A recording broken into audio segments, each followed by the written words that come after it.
bellos cantos. Le agradecemos también por estar todos aquí y darle la bienvenida a la hermana Damaris que se encuentra aquí y su esposo también. Y pues me gustaría que abriéramos nuestra Biblia en 2 de Corintios 9, versículo 7.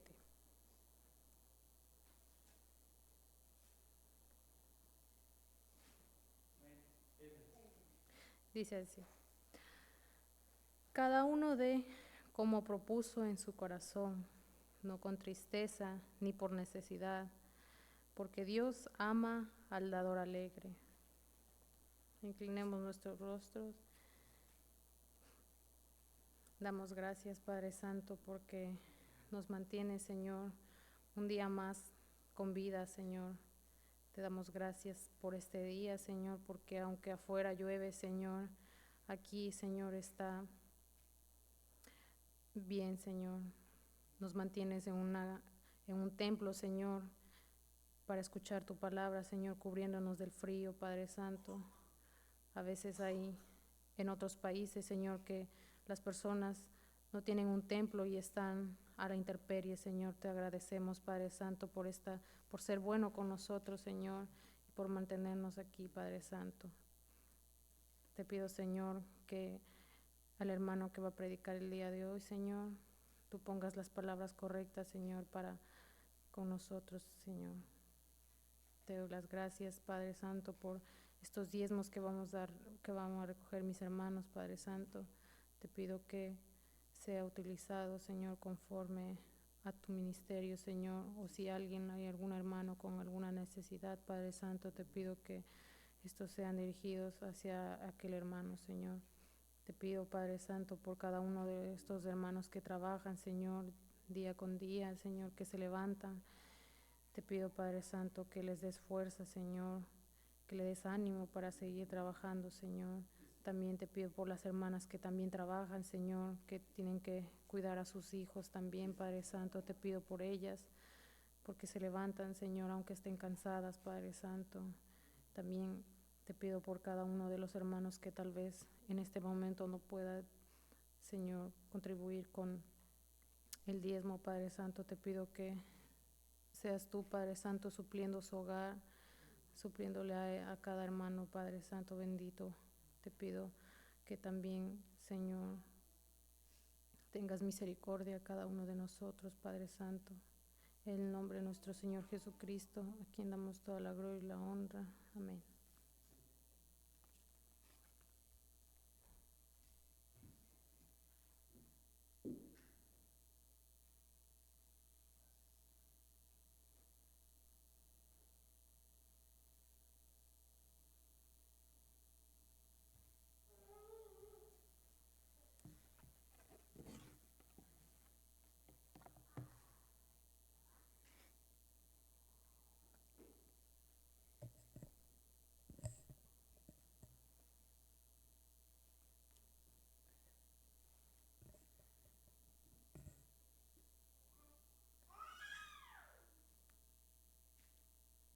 Ahí tenemos a una personita que quiere predicar, ¿verdad?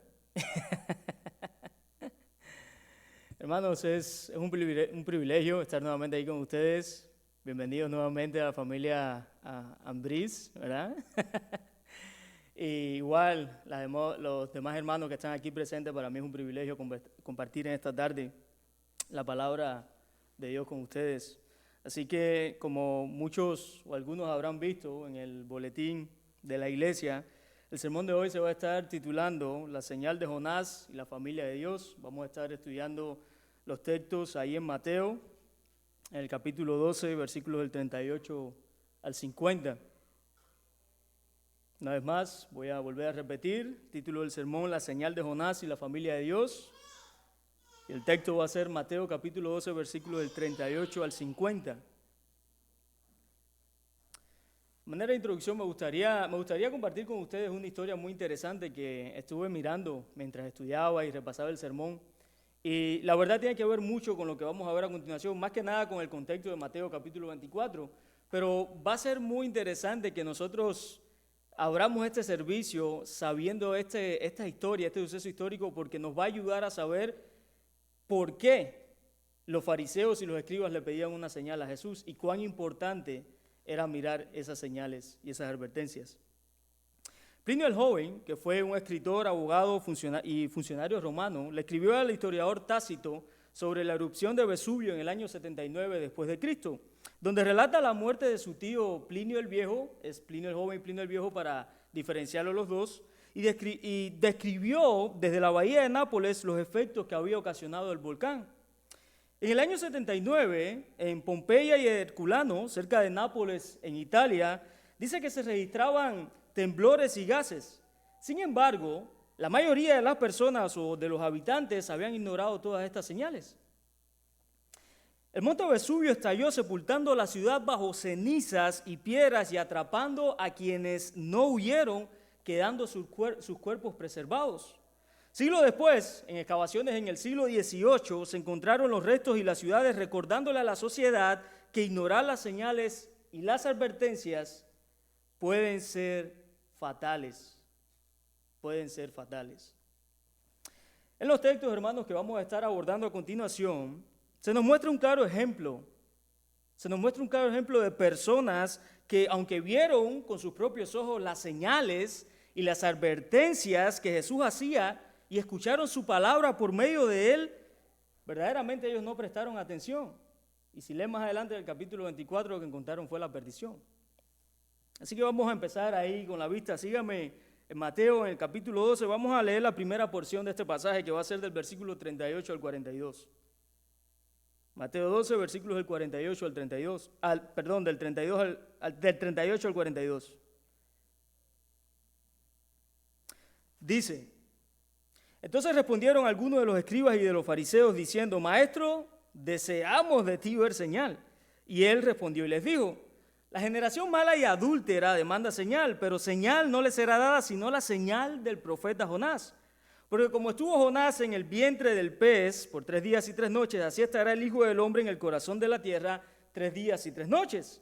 Los hombres de Nínive se levantarán en el juicio contra esta generación y la condenarán, porque ellos se arrepintieron a la predicación de Jonás, y he aquí más que Jonás en este lugar. Luego sigue diciendo el texto: la reina del sur se levantará en el juicio con esta generación y la condenará, porque ella vino de los fines de la tierra para oír la sabiduría de Salomón, y he aquí más que Salomón en este lugar. Hermanos, en el verso 38 dice que algunos de los escribas y fariseos se habían acercado a Jesús pidiéndole una señal. Las señales son importantes. Ahora, si bien nosotros no estamos esperando de que se aparezca Jesús aquí glorificado y le haga salir panes y peces o cosas por el estilo, verdaderamente en el contexto de ese pasaje, ellos le estaban pidiendo una señal a Jesús, ahí en el verso 38. En el verso 39 vemos cómo Jesús le responde: esta generación mala y adúltera demanda señal, pero no se le era dada otra señal, sino la señal del profeta Jonás. Ahora bien, ¿qué quiso decir Jesús aquí? ¿Qué quiso Jesús decir aquí? Bueno, dentro de estos 2 versículos, hermanos, podemos nosotros destacar 2 elementos importantes. La señal del profeta Jonás, ese va a ser el primero, y la generación adúltera, mala y adúltera. Ahora bien, ¿qué es una señal? ¿Se ha preguntado usted qué es una señal? Bueno, la palabra griega aquí para señal es semeion, que significa signo, milagro o señal en el Nuevo Testamento. Y también se usa para describir manifestaciones del poder divino que confirman la autoridad o el mensaje de Dios. Vamos a ver unos ejemplos. Vamos a ver 3 ejemplos a continuación. Por ejemplo, en Juan capítulo 2, en el versículo 11, dice: este principio de señales hizo Jesús en Caná de Galilea. ¿Cierto? Bueno, aquí la señal fue convertir, o el semeion, como se dice en griego, fue convertir el agua en vino, revelando Jesús su gloria y mostrando que Él es el Mesías. Eso es una señal. En Hechos, en el capítulo 2, versículo 22, Pedro declara que Jesús fue aprobado por Dios mediante ¿qué? Milagros, prodigios y señales, semeion. Y por último, en Apocalipsis, capítulo 12, uno de tantos ejemplos, capítulo 12, versículo 1, dice que apareció en el cielo una gran señal, una mujer vestida de sol. Aquí, hermanos, el semeion o la señal representa un símbolo profético que anuncia eventos espirituales. Anuncia eventos espirituales. Por esta razón, los milagros revelan el poder de Dios, los prodigios causan asombro y las señales, hermanos, confirman el mensaje divino. Entonces, ¿cuál es la explicación de este pasaje? Bueno, la explicación es que la señal que pedían los escribas y los fariseos podía ser una prueba visible de la autoridad divina de Jesús. Eso es lo que ellos pedían. Una prueba de la autoridad divina de Jesús. Nosotros sabemos, lo que hemos estado estudiando Marcos, etcétera, nosotros sabemos de que ellos siempre todo el tiempo, a pesar de que ellos veían cómo Jesús resucitaba muertos, hacía tantas cosas, aún así ellos venían simplemente para tentarle. Entonces ellos vienen a pedirle este tipo de señal. Danos alguna señal. Pero, sin embargo, él les ofrece la señal de Jonás. Ahora, ¿qué significa la señal de Jonás? Bueno, la señal de Jonás significa simplemente su sepultura y resurrección. Y vamos a ver por qué. ¿Cómo sabemos esto?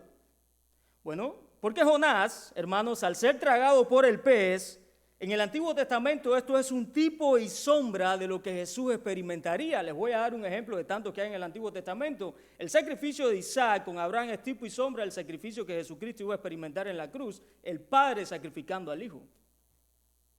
Y así podemos ver muchísimos ejemplos en el Antiguo Testamento. Entonces, la señal que pedían los escribas y los fariseos se refería aquí a Jonás. Para ser más específico, Jonás capítulo 2, versículos de 5 al 6, se describe su experiencia como si hubiera descendido a la muerte, pero Dios lo libró. Ahí puede seguirme con la vista, simplemente voy a resaltar algunas citas bíblicas de los versículos, algunas frases, mejor dicho. Jonás capítulo 2, versículos del 5 al 6, dice: las aguas me rodearon hasta el alma, descendí a los cimientos de los montes, mas tú sacaste mi vida de la sepultura, oh Jehová, Dios mío. Hermanos, aquí Jesús claramente usa este evento, este semeion, esta señal que anticipa su muerte y resurrección. No porque Jonás realmente muriera, sino porque su experiencia refleja poéticamente el descenso a la tumba y la liberación por el poder de Dios de la muerte. Así que la verdad teológica, hermanos, detrás de esto es la señal que Jesús le da a los escribas y los fariseos. Por consiguiente, sería la siguiente: Jesús descendería a la muerte. Jonás expresa a los cimientos de los montes. Jesús sería sepultado. Jonás declara: la tierra echó sus cerrojos sobre mí. Jesús sería levantado por Dios. Jonás expresa: tú sacaste mi vida de la sepultura. Esa es la claridad con la que Jesús le estaba dando la señal a los escribas y los fariseos. Pero ellos no entendían. Ellos no comprendían. ¿Por qué? Porque estaban arraigados a su propio intelecto, a su propia enseñanza, a lo que ellos creían que iba a suceder. Pero sin embargo ellos ignoraban todas las señales que Jesús les había dado.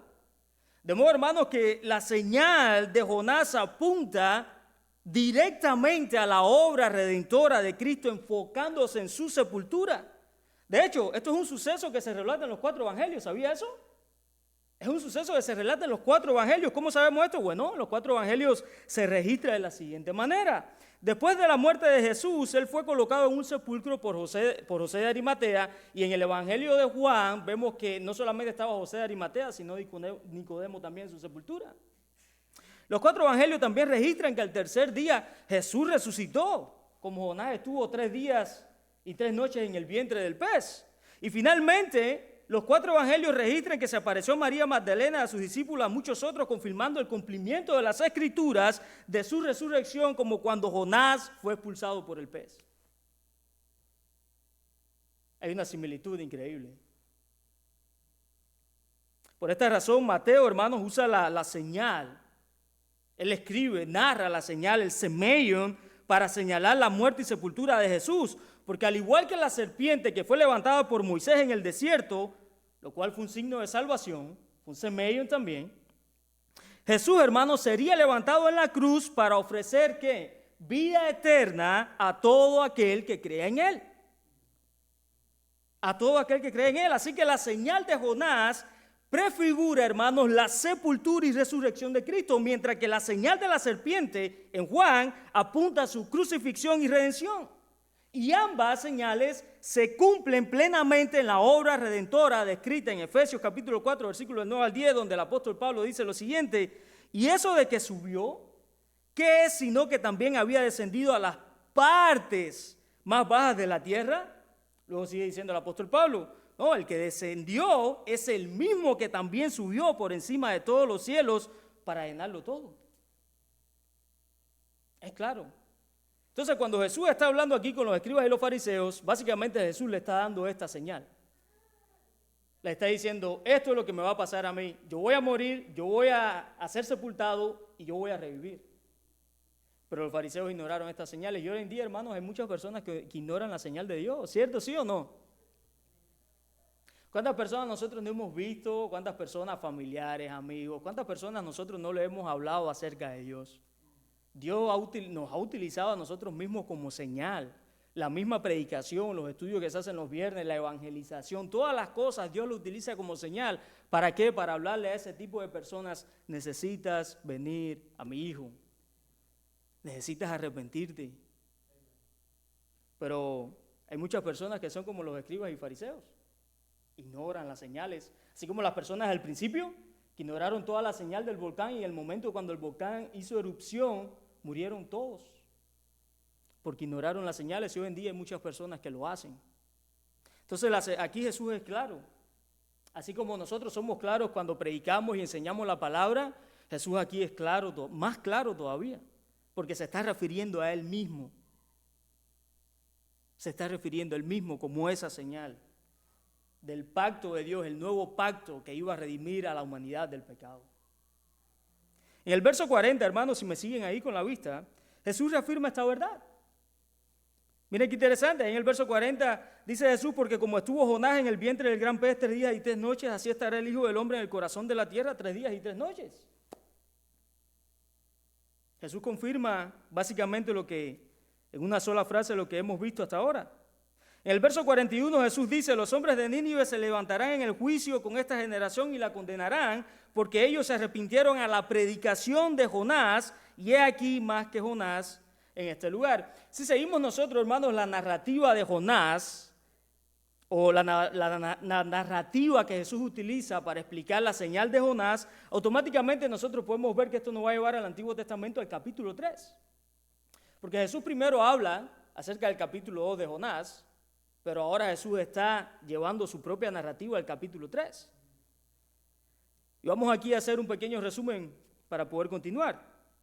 En el capítulo 3, hermanos, después de ser Jonás liberado del gran pez, vemos cómo él recibe de nuevo la misión para ir a Nínive y proclamar la palabra de Dios, para que las personas se arrepintieran, y estaba hablando acerca de la destrucción que iba a venir en 40 días, ¿verdad?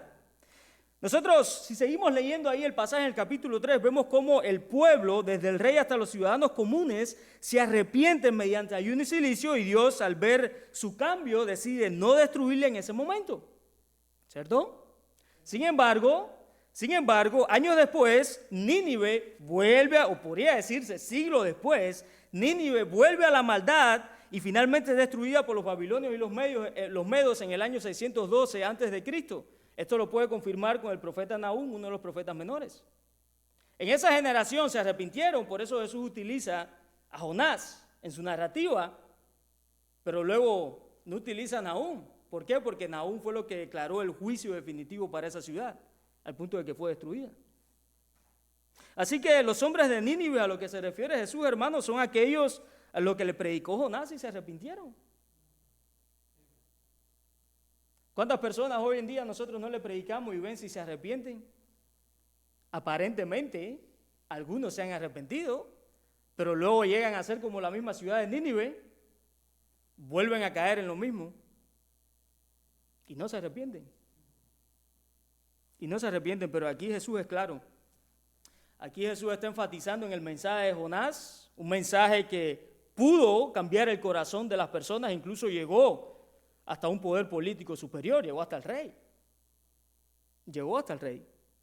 Y 600 años después, la ciudad pereció. En el verso 42 Jesús dice que la reina del sur se levantará en el juicio contra esta generación y la condenará porque ella viajó desde los confines de la tierra para escuchar la sabiduría de Salomón. Pero podemos ver, sin embargo, con Cristo presente ahí entre ellos, hermanos, ya había alguien. Cristo era mucho mayor que Salomón, pero ellos se negaban a escucharlo también. Ahora, ¿quién es la reina de Seba aquí? Le digo yo, chaval, a veces se me va por ahí como si hubiera dicho el sábado en hebreo. ¿Qué es la reina del Saba? O como le dicen algunas personas, la reina del sur. Bueno, la reina del sur, hermanos, mencionada por Jesús según los textos que nos da el Antiguo Testamento, como en Primera de Reyes, capítulo 10, versículo del 1 al 13, y Segunda de Crónicas, capítulo 9, versículo del 1 al 12, se refiere a la reina de Saba, un reino que estaba situado en el sur de la península arábica, al noreste de África. Ella vivió, según el contexto que nos está narrando aquí Jesús, ella vivió en tiempos del rey Salomón aproximadamente 9 siglos antes de Cristo. Estamos hablando 900 años antes del nacimiento de Cristo. Y escuchó de la gran sabiduría y prosperidad del rey. Movida por la curiosidad y el deseo de conocer la verdad, emprendió un largo viaje, ¿verdad?, con regalos valiosos para poner a prueba a Salomón con preguntas difíciles. Eso lo podemos ver en la narrativa del texto. Entonces, al encontrarse con él, ella quedó impresionada por su sabiduría y reconoció la bendición de Dios sobre Israel. ¿Cuál es el punto aquí? ¿Por qué Jesús utiliza esto? Bueno, Jesús la usa como ejemplo de alguien que buscó y reconoció la verdad, contrastando la actitud de ella con la actitud de esa generación que no conoció a Cristo. Esa generación que se negaba a escuchar y a creer su palabra. ¿Por qué? Porque era una generación perversa e infiel. La diferencia entre la reina de Saba y la generación a la que Jesucristo le está hablando es que ella buscaba la sabiduría. Pero estas personas la negaban y tenían al mismo Dios encarnado con ellos. Entonces Jesús utiliza esta narrativa para hacer ese contraste. Hoy en día, ¿qué persona busca aquí la sabiduría? Y por ahí nosotros decimos, no, es que yo puedo salvarme. Oye, pero si a veces hasta nos pesa venir a la iglesia, nos pesa leer la Biblia, nos pesa buscar sabiduría, ¿y crees que te puedes salvar? No, hermanos, damos gracias a Dios. Como dice el Salmo 65:4, bienaventurado el que tú escogieres y atrajeres a ti. Es Dios quien atrae. Dios atrae de dos maneras y da sabiduría a las personas. La persona tiene una responsabilidad en su vida de buscar sabiduría. Pero al mismo tiempo es Dios quien está atrayendo a esa persona. Y es Dios quien da esa sabiduría al corazón de la persona. ¿Para qué? Para que la persona verdaderamente pueda creer. Para que pueda creer. Y aquí, hermanos, es donde ya retomamos el segundo elemento de estos pasajes. Antes miramos lo que significa la señal de Jonás. Ahora miraremos lo que significa la generación mala y adúltera. ¿Qué significa una generación mala? ¿Qué es lo que Jesús quiso decir aquí? ¿Por qué se refirió a ellos de esa manera? Bueno, una generación mala, hermanos, se refiere a un grupo de personas que obra el mal de manera constante. Es dañina, destructiva y propensa a corromperse. Eso es simplemente una generación mala. Por ejemplo, Proverbios capítulo 6, versículo 12, describe a este tipo de personas como engañosas, perversas en sus palabras y acciones, que piensan el mal continuamente y siembran discordia. Eso eran los escribas y los fariseos, eso eran muchos de los judíos de esa época, al punto de que ellos mismos asesinaron al Mesías. Ahora, ¿qué es una generación adúltera? Porque Jesús les dice que son malos, pero ahora también les dice mala y adúltera. Bueno, una generación adúltera, hermanos, se refiere a un pueblo que comete infidelidad espiritual. ¿Por qué? Porque abandona a Dios para adorar a sus ídolos y traiciona su pacto. Un ejemplo de esto lo podemos encontrar en Jeremías, en el capítulo 3, versículos del 6 al 10, donde muestra cómo Israel y Judá se desviaron de Dios comportándose como una esposa infiel, abandonando el pacto que tenían con Dios. Por esta razón, hermanos, Jesús usa esta imagen para describir la generación que los rechazaba, señalando su infidelidad espiritual y rechazo de su palabra, de su verdad divina. Estaba yo estudiando Ya había terminado yo el sermón, pero me puse yo a investigar un poco porque quería saber acerca del contexto de Estados Unidos. Y fíjense qué increíble de cómo una generación pudo empezar con un pequeño error hasta llegar a convertirse en algo socialmente cultural.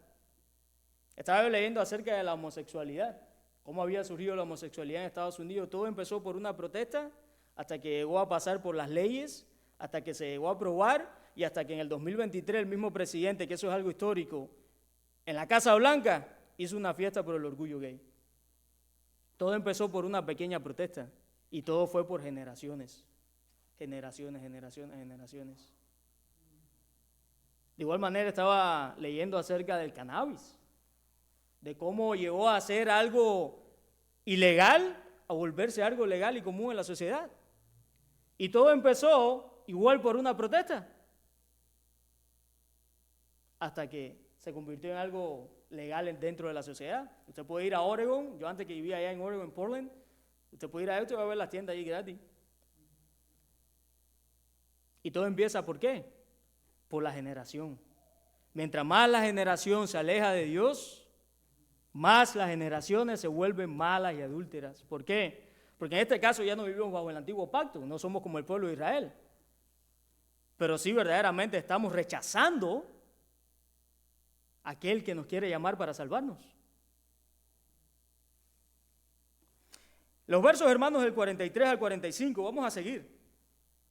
En los versos del 43 al 45 se nos dice que un espíritu inmundo que sale de una persona busca descanso y no lo encuentra, y al volver trae consigo otros 7 espíritus peores, dejando al individuo peor en un estado peor que al principio. Es decir, su postrer estado es peor que el primero. Ahora, ¿cuál es la clave aquí? ¿Por qué una persona se vuelve peor? O en este caso podemos hablar de una generación, como habíamos mencionado. ¿Por qué una generación se vuelve peor que al principio? Como lo que le acabo de mencionar. Bueno, aquí la clave es que un corazón liberado, hermanos, pero no lleno del Espíritu Santo, queda espiritualmente seco. Seco, vulnerable al mal, lo que muestra la importancia de estar continuamente lleno de Dios. Usted puede invitar a una persona a la iglesia, y creo que muchos de nosotros hemos tenido esa experiencia, personas que han conocido, que han estado en la iglesia y que se han apartado y ya no han regresado más. Ahora la pregunta es, ¿pero por qué? ¿Qué pasó? No quiero decir de que esa persona estaba endemoniada. No, la idea mía aquí, el punto no es ese. El punto es decir de que esa persona sinceramente fue liberada por el Espíritu Santo, pero no fue llena por el poder de Dios. No fue llena por el poder de Dios. La palabra de Dios limpia, es agua. Jesús habla en Juan capítulo 7, si no me equivoco, acerca de eso. Utiliza el Espíritu Santo y lo compara con el agua que llena el corazón. Sin embargo, las personas, que vienen a la iglesia y que luego se van y ya no quieren saber más de Dios, ¿por qué pasó eso? Es porque sencillamente, hermanos, su corazón nunca fue lleno de la palabra. Fue liberado, fue limpiado, como Jesús explica aquí. Cuando el Espíritu dice, volveré a mi casa, que debe estar limpia, recogida, organizada, eso lo hizo la palabra, pero verdaderamente nunca fue un corazón arrepentido.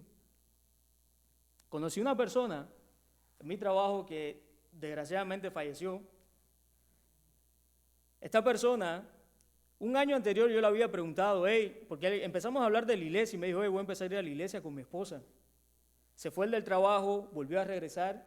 Cuando esta persona regresó, le pregunté, ¿cómo te fue? Un año después, le pregunté, ¿cómo te fue en la iglesia? Me dijo, mira, ¿sabes qué? Ya no quiero saber más nada de la iglesia. Eso pasó en mi trabajo. Ya no quiero saber más nada de la iglesia. Yo no quiero ir. Ni me digas nada. Creo que pasaron 2 meses y murió en un accidente desastroso. El accidente que fue esa misma persona. Entonces, ¿cómo es posible que alguien verdaderamente no pueda ser alcanzado por Dios? Es simplemente porque su corazón fue limpiado por la palabra, pero no fue lleno del Espíritu Santo. No fue lleno del Espíritu Santo. Por eso Jesús habla acerca de esta. Podemos hablar de una posesión, pero también podemos hablar acerca del pecado. Y eso en realidad es lo que el pecado hace. La palabra te puede librar por un tiempo, pero si tú no llenas tu corazón con el Espíritu Santo, si tú no aceptas a Cristo como tu Señor y Salvador, vas a volver a caminar en las sombras que antes caminabas, como andábamos todos nosotros. Ahora, ¿por qué 7 espíritus? ¿Por qué 7 espíritus? ¿Por qué Jesús en ese texto utiliza 7 espíritus? Bueno, el número 7, hermanos, aquí simboliza plenitud y totalidad espiritual. Y podemos ver en la misma escritura tanto para el bien como para el mal. Así que Jesús usa el número 7 para abordar, hermanos, la plenitud del mal que llena a una persona o a una generación que ha sido liberada, pero no habitada por el Espíritu de Dios. Por ejemplo, este tipo de contraste lo podemos ver en Isaías capítulo 11, versículo 2, donde se menciona los 7 espíritus de Dios. Del mismo modo, en Apocalipsis capítulo 1, 3 y 4, Juan menciona los 7 espíritus de Dios, simbolizando la perfección y el poder completo. Así que Jesús, hermanos, aquí usa la misma cifra simbólica para mostrar lo opuesto. Lo opuesto, la plenitud de la maldad en un corazón vacío, enseñando que si alguien es liberado pero no se llena del Espíritu Santo, su condición final puede ser peor que la primera. Peor que la primera. Así como el número 7 simboliza la plenitud del bien y del poder de Dios, así Jesús utiliza el número 7 aquí como un símbolo de plenitud de maldad en el corazón de la persona. Jonathan Kent, en su obra o en su libro El regreso de los dioses, dice lo siguiente, y voy a citar textualmente. Los espíritus malignos, fíjense qué interesante, los espíritus malignos son expulsados por el poder y la autoridad de Dios en el nombre de Jesús. Así fue como la civilización occidental fue librada del paganismo y de los dioses falsos. Pero si esa civilización se aparta de Dios y de su palabra, perderá la protección que la libró y los mismos espíritus que fueron expulsados volverán. Entonces, la cultura posterior llegará a un estado mucho peor y más oscuro que el que estuvo antes de conocer a Dios. Póngase a pensar, ¿cuándo en la vida se ha enseñado en el mundo de que a tus hijos, y voy a ser un poco gráfico, se les pueden quitar sus genitales? Se puede legalizar el aborto. Se puede legalizar las drogas. ¿Cuándo? Es obvio que la generación que estamos viviendo ahora está mucho peor que cuando conocieron a Dios al principio. Cuando este país, y estoy hablando de este país en ese contexto, cuando este país conoció verdaderamente a Dios, cuando sus valores y principios se fundamentaron bajo el principio de la palabra de Dios. Y mírenos cómo están ahora. Al punto de que el 2023 el presidente hizo una fiesta del orgullo Pride en la Casa Blanca. Eso es un ejemplo de muchos, hermanos, que podemos abordar aquí. Entonces, ¿qué enseñanzas podemos destacar en esta porción? Bueno, desde los primeros versículos hasta ahora, hasta hablando del contexto del espíritu inmundo, número 1, ignorar, hermanos, las señales de Dios puede traer consecuencias graves, como vimos con los fariseos. Me gusta el capítulo 24 de Mateo porque Jesús les vuelve a dar otras señales y ellos le ignoraron y perecieron al final en el año 70. Hoy en día, a muchas personas, igual como habíamos mencionado al principio, ven las señales de Dios. ¿Cuántas personas no han salido por el mundo predicando el evangelio y diciéndole a las personas, arrepiéntete? Ayer cuando evangelizábamos, ves que yo llegué y ustedes estaban hablando con una señora, yo me fui y toqué la puerta y me tocó hablar con una muchacha. Esta muchacha me dijo que era católica y que ella no podía ser cristiana porque eso era algo cultural de su familia y como venía de la cultura de su familia, pues ella no podía abrazar otro tipo de denominación, por así decirlo, religión. Y yo le pregunté a esta muchacha, déjame hacer una pregunta, ¿crees tú que la cultura familiar te pueda salvar? Y se quedó pensando y me dijo, no, la verdad que no lo había pensado. Le digo, imagínate si yo estoy muerto ahí, ¿qué me dirías tú? ¿Crees que si mi mamá es cristiana y yo no he nacido de nuevo y estoy en el suelo, crees tú que me voy a salvar estando yo moribundo en el suelo? Si yo soy hijo de mi mamá y yo simplemente no soy cristiano y simplemente me salve por eso. Me dijo, no, la verdad que no sabría qué decirte. Eso es exactamente lo que pasa hoy en día, hermanos. Negamos completamente las señales de Dios. Pensamos que el ser parte de una familia cristiana, pensamos que el tener conocimiento, cuando en realidad Dios no te está diciendo esas cosas. Dios te está diciendo, arrepiéntete de tu pecado. Arrepiéntete de tu pecado, confía en Cristo, que es el único que te puede salvar. Después no me digas, Señor, Señor, si no haces lo que te digo. Me dices el pan y no vives conmigo. No me comes. Cuando te condenes, no me culpes. Entonces, ignorar las señales de Dios, hermanos, puede traer graves consecuencias. Espero, en mi corazón, de que esta chica no haya ignorado la señal de ayer, la conversación. Como así, ninguno de los que le hablamos nosotros aquí haya ignorado las señales, el evangelio que se le haya predicado. Porque verdaderamente su final no será bueno.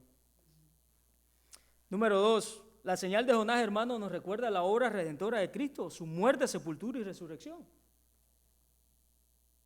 La señal de Jonás, eso es lo que nos recuerda. No hay ninguna persona que pueda salvarse si no confía en ese sacrificio en la cruz, no lo hay. Como yo siempre digo, si no fuera por el sacrificio de la cruz, aún seguiría pensando que soy una buena persona. No puedo haberlo. Por eso el sacrificio de Cristo es importante entenderlo. ¿Por qué? Porque tanto en el Antiguo Testamento Dios demandaba un sacrificio de sangre. Y ese sacrificio solamente lo cumplió Cristo. ¿Por qué? Porque al Cristo vivir una vida sin pecado, la vida que nosotros no pudimos vivir, Él fue el único capaz de cumplirla. Nosotros no. Entonces, la señal de Jonás, hermanos, nos recuerda la obra redentora de Cristo, su muerte, sepultura y resurrección. Y debemos recordarlo todos los días. Todos los días. Número 3. Nuestra vida espiritual requiere, hermanos, llenarnos del Espíritu de Dios, no solamente ser librados del mal. ¿Cómo nosotros podemos ser llenos del Espíritu Santo? Bueno, vamos a hacer un mensaje aquí dividido. Primero para los que son creyentes, los que ya han nacido de nuevo, tienes que estudiar la palabra, tienes que orar, tienes que participar en las cosas de la iglesia, tienes que apoyar el ministerio, porque de otra manera no te vas a llenar del Espíritu Santo. Yo lo he experimentado, hermanos, y yo les voy a decir, yo he experimentado de estar hasta 3 y 4 días sin leer la Biblia. Cuando llegue el 5.º día, yo no me puedo ya contener. No puedo, aunque sea tengo que escucharla, porque estoy obviamente, no la leo porque no quiero, es porque estoy a lo mejor ocupado haciendo algo, pero llega el 5.º día y es algo que no me deja. No me deja. ¿Pero por qué? Porque está en mí el llenarme del Espíritu Santo, el saber de que eso me va a tener conectado con Dios, el estar lleno del Espíritu Santo va a hacer que me aleje incluso hasta del pecado. Porque el pecado, hermanos, eso es una realidad, el pecado mora en nosotros. Aquí el que diga, no, de que yo soy Gasparín y no, el pecado todavía mora en nosotros, hermanos. Y debemos estar llenos del Espíritu Santo para poder lidiar con todas esas cosas. Problemas en el trabajo, problemas en la familia, problemas con los hijos, un problema de enfermedad, etcétera, etcétera. A mí me gusta mucho Hechos capítulo 7 porque Esteban cuando fue apedreado dice que estaba lleno del Espíritu Santo. Lleno del Espíritu Santo. Entonces, nuestra vida espiritual, hermanos, requiere llenarnos con el Espíritu de Dios y no solamente ser librado del mal, porque al final, usted puede venir a la iglesia, nadie le va a decir que no. Usted puede oír la palabra, Dios lo puede liberar, pero si no se llena con el Espíritu de Dios, si no acepta a Cristo como su Señor y Salvador, va a pasar 3, 4 meses y te puedo asegurar, no porque te lo diga yo, porque la Biblia lo dice, tu estado va a ser peor que el primero. Mucho peor. Mucho peor. Y ya para concluir vamos a seguir con la tercera sección de pasajes.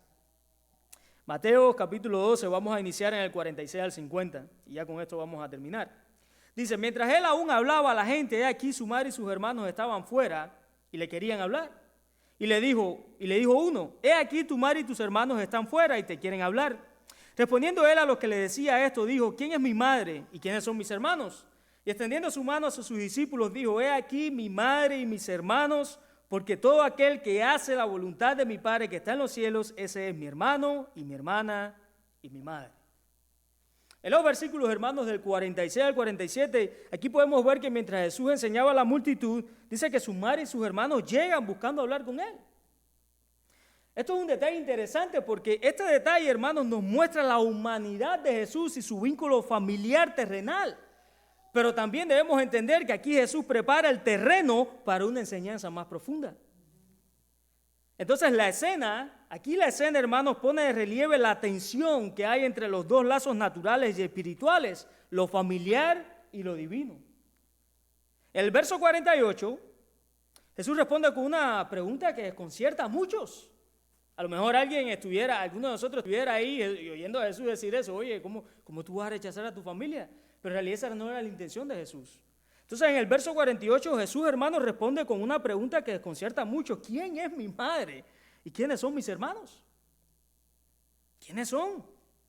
Aquí alguien pensará, no, Jesús, pero tú estás rechazando a tu familia. No, eso no es lo que Jesús quiere decir. No. Primero Jesús abre con esta pregunta. Aquí, hermanos, vemos que el desprecio no es algo que Jesús quiera hacer, ni está dando a entender, sino que está revelando una verdad espiritual mucho más alta. Y la verdadera relación con Él, ¿por qué? Porque la verdadera relación con Él no se basa en la sangre de la herencia, en la carnalidad, por así decirlo. Eso es lo que Jesús básicamente está enseñando aquí. No se basa ni en lo carnal ni en lo natural, sino en una comunión fundada en la fe y en la obediencia a Dios. Jesús tenía bien claro que toda aquella persona que iba a ser parte de su familia tenía que tener un lazo espiritual estrecho con Él, con el Padre y con Él. De hecho, mire lo que Pablo dice en Romanos capítulo 9, versículos del 1 al 8, ahí por si me quiere seguir con la vista. Dice, verdad digo en Cristo, no miento, y mi conciencia me da testimonio en el Espíritu Santo, que tengo gran tristeza y continuo dolor en mi corazón, porque deseara yo mismo ser anatema, separado de Cristo por amor a mis hermanos, los que son mis parientes, según la carne, que son israelitas. Pero fíjense lo que Pablo sigue diciendo, de los cuales son la adopción, la gloria, el pacto y la promulgación de la ley, el culto y las promesas, de quienes son los patriarcas, de los cuales según la carne vino Cristo, al cual es Dios sobre todas las cosas, bendito de los siglos, amén. Pero luego sigue diciendo, no que la palabra de Dios haya fallado. Fíjense, Pablo mismo va a dar una confirmación de lo que Jesús está diciendo en este versículo, en estos pasajes. Dice Pablo, no que la palabra de Dios haya fallado, porque no todos los que descienden de Israel son israelitas, ni por ser descendientes de Abraham son todos hijos, sino que en Isaac te será llamada descendencia. Y luego concluye con esta afirmación, esto es, no los que son hijos según la carne son los hijos de Dios, sino los que son hijos según la promesa son contados como descendientes. Entonces Jesús básicamente está hablando de lo que el apóstol Pablo está diciendo aquí. La enseñanza aquí es espiritual. El énfasis de Jesús aquí es exactamente lo que Pablo está diciendo en Romanos capítulo 9. Todo aquel que es parte de la familia de Dios tiene que tener un lazo estrecho espiritual con el Padre y con el Hijo. Eso es lo que Jesús nos está enseñando. Luego en el verso 49, hermanos, al señalar a sus discípulos, Jesús defiende el concepto de la familia. Dice, los que siguen sus enseñanzas y se comprometen a hacer la voluntad del Padre forman parte de esta nueva comunidad, así como Pablo nos dice también en Romanos capítulo 9. Hermanos, la familia espiritual de Dios, en este gesto, Jesús más bien muestra que los lazos espirituales creados por la fe son mucho más profundos y duraderos que los lazos familiares humanos. ¿Por qué? Les voy a poner un ejemplo. Yo, por ejemplo, soy cristiano. Supongamos que mi hermano no lo es, ¿ok? Yo tengo un lazo familiar con mi hermano profundo. Pero al mismo tiempo, mi lazo familiar con Dios es mucho más fuerte. Es mucho más fuerte. Yo no puedo venir y amar más a mi hermano que amar a Cristo o amar a Dios. No, yo tengo que hacerlo al revés. Tengo que amar más a Dios y a Cristo antes que amar a mi hermano. Yo tengo que amar más a Dios y a Cristo antes de amar a mi esposa. Yo tengo que amar más a Dios y a Cristo antes de amar a mis hijos, etcétera, etcétera, etcétera. ¿Por qué? Porque el amor de Dios es diferente al amor de nosotros. El amor de nosotros es egoísta. Y el énfasis que Jesús está haciendo aquí es exactamente ese mismo lazo familiar. Todo aquel que hace la voluntad del Padre. Ese es el énfasis. Entonces Jesús muestra, hermano, que los lazos espirituales creados por la fe son mucho más profundos y duraderos que los lazos familiares humanos. ¿Cuántos aquí no se han a lo mejor dejado de hablar con sus hermanos? O con sus tíos, o incluso hasta los hijos, ¿Por qué? Porque los lazos no son duraderos. Y lo digo, no lo digo para generalizar, lo digo porque a mí me ha pasado también. Me ha pasado también. Entonces eso es lo que ese es el énfasis que Jesús está haciendo aquí. Ese tipo de lazo, de conexión espiritual con Dios. En el verso 50, hermanos, ya para ir terminando, Jesús establece así un principio fundamental del reino. Él establece este principio fundamental. Todo aquel que hace la voluntad de mi Padre que está en los cielos es mi hermano, mi hermana y mi madre. La verdadera familia, hermanos de Dios, no se forma por el nacimiento físico, sino por el nuevo nacimiento espiritual. Cuando estemos allá arriba, si tu familiar no es creyente, adivina qué. Unos van a ir por un lado y tú te vas a ir para el otro. ¿A dónde quedó la familia? No, Jesús simplemente está haciendo ese énfasis. Jesús no descarta a la familia, simplemente que la manera en que Él habla está haciendo el énfasis de ese lazo familiar espiritual. Por eso ser parte de la familia espiritual de Dios, hermanos, significa vivir conforme a la voluntad divina, caminar en obediencia, en amor y compartir una comunión eterna con todos los que siguen a Cristo. Es así de sencillo. Así que Jesús, hermanos, aquí enseña que la familia espiritual trasciende los límites de la sangre y la cultura. Lo que verdaderamente a las personas las define en el reino es que vivan en la fe y en la obediencia al Padre. Esa es la verdadera definición. Así que, básicamente lo que Jesús nos enseña aquí, vamos a terminar con 5 puntos muy rápidos. Jesús nos enseña 5 cosas muy interesantes y vamos a abordarlas en estos puntos. Número 1, nuestra verdadera familia es la que hace la voluntad del Padre. Si bien tenemos familiares carnales, Pablo mismo lo dice en Romanos capítulo 9, en realidad nuestra verdadera familia debemos entender que son aquellos que hacen la voluntad de Dios. Yo les puedo asegurar que hay personas que son familiares espirituales míos que han hecho mucho más cosas que familiares carnales que yo tengo. Y viceversa, y puede aquí ocurrir para todas las personas. Por eso el primer punto o enseñanza práctica que Jesús nos deja en este pasaje es: nuestra verdadera familia es la que hace la voluntad del Padre. Punto número 2. Vamos a hacer una pequeña reflexión en nuestra vida. ¿Está listo usted para hacer una pequeña reflexión? Espero que sí, no lo voy a coger de... ¿Estamos atentos, hermanos, a las señales de Dios? Muchas veces nosotros nos pasamos por desapercibidos, sería la expresión correcta, las señales de Dios. La pregunta aquí es: ¿estamos atentos a esas señales? Deberíamos estarlo. Punto número 4. ¿Estamos llenos de su Espíritu? ¿Nos llenamos del Espíritu de Dios todos los días, todas las semanas? Yo no lo voy a negar, a mí a veces me pesa, pero yo sé que tengo que hacerlo. Porque de otra manera, hermanos, mi vida sería un infierno, se lo digo. Ahora la pregunta aquí es: ¿qué estás haciendo tú para hacerlo? ¿Qué estás haciendo para hacerlo? ¿Estás llenándote del Espíritu Santo? ¿Estás estudiando la Biblia? ¿Estás orando? ¿Estás en comunión con los hermanos? Punto número 5. ¿Formamos parte de su familia obedeciendo su voluntad? ¿Te crees parte de la familia de Dios? ¿O simplemente te crees un vecino? Porque puede ser un vecino y está bien. Los vecinos después, cuando los invitamos que entren a la casa, al final se hacen los mejores amigos, ¿verdad? Y ese es el deseo de nosotros, que las personas que invitemos aquí, aquellos vecinos que viven aquí en Woodland, que viven en Reedfield, esperemos que un día sean parte de la familia, que crezcan.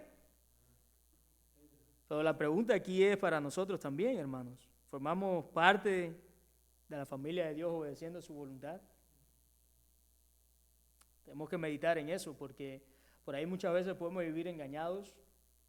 Y no lo digo, hermanos, para generalizar aquí, lo estoy diciendo de una manera hablando normal, contexto de diálogo. Sí es cierto que hay muchas personas que pueden creerse que están dentro de la familia de Dios, pero hasta que tú no conversas con esas personas, tú no te das cuenta verdaderamente de lo que hay en su corazón. Entonces nosotros debemos meditar y pensar si formamos parte de su familia. Y formar parte de la familia tiene un requisito: obedecer la voluntad de Dios. La voluntad de Dios no todo el tiempo va a ser buena, la voluntad de Dios también a veces es difícil, pero damos gracias a Dios por el Espíritu Santo que nos da la fortaleza para obedecer. Así que, hermanos, meditemos en estas preguntas. ¿Cómo ser llenos del Espíritu Santo? Sé que por ahí creo que me faltó un punto, pero igual, así lo voy a dejar. Así lo voy a dejar. Vamos a orar para ser despedidos. Señor, te damos gracias. Gracias por tu inmenso amor, por tu misericordia, tu perdón. Gracias por salvarnos, Señor. Oramos, Padre, para que este servicio, este sermón haya sido edificación para cada uno de nosotros. Oramos, Padre, para que tu Espíritu Santo nos guíe a hacer tu voluntad. Ayúdanos a ser llenos de ti, Señor. Que tu Espíritu Santo colme nuestros corazones y que tu palabra sobreabunde, Señor, en nuestra mente.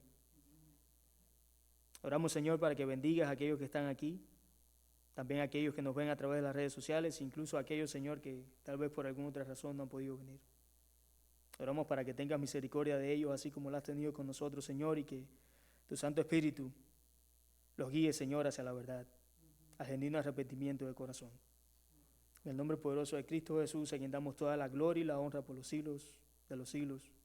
Amén.